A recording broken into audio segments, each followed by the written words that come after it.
There's no blue states, only blue cities. Just a few cities. Even California was mostly red. That's what's crazy.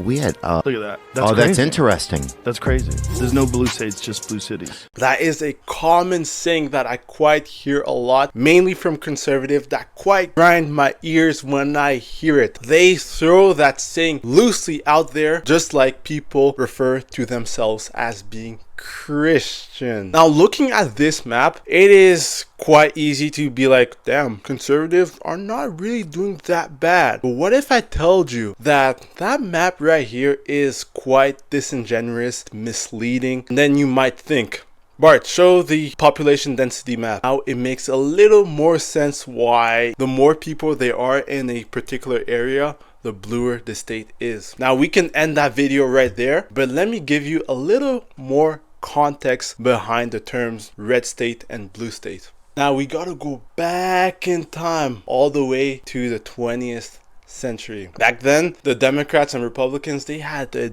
whole different set of colors. Reds for Democrats, blue for Republicans. And it's quite simple. Why would they follow that color structure? Because when you compare to other countries, they tend to use the same color structure to differentiate themselves politically speaking. Reds for left-leaning people, liberals in Canada, blue for right-leaning people, National Rally or Les Républicains in France. It's important to make note that that color set wasn't their official colors. It was more so their color colloquially associated with them, and they went with the flow. If it helps us win elections, so be it. The Democrats and Republicans had a little bit more leeway in terms of using different set of colors to attract different types of voter. Different elections, they'll use different colors. They had a little bit more flexibility, but it wasn't until the emergence of television that TV stations needed to allocate a color for whatever political party won a particular state. The director of NBC followed the tradition using red for Democrats, blue for Republicans,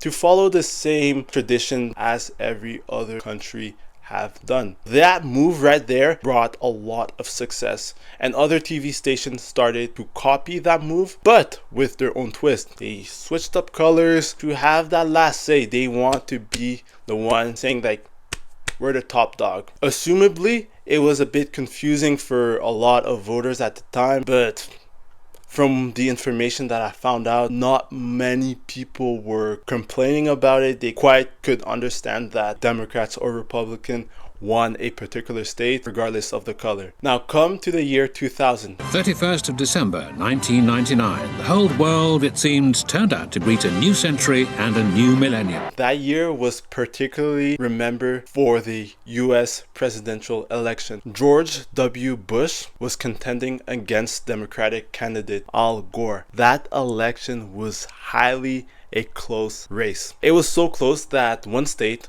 Florida, had to recount their votes to make sure the process was done smoothly. During that time, medias were kind of scared of allocating different set of colors in order to not confuse the telespectators watching. I think we can all agree when you take a look at political map, especially after elections, that red states refer to states run by conservatives and blue states run by liberal. It does not take a rocket scientist to come up on that conclusion. But one thing that really grinds my ear is that people seem to underestimate the amount of opposite people living in a particular area. California is a blue state. When you take a look at that state, I think it could be implied that there are some conservatives that live in that particular state. Most people understand this. But why the hell does that map get thrown around as if it was a trophy?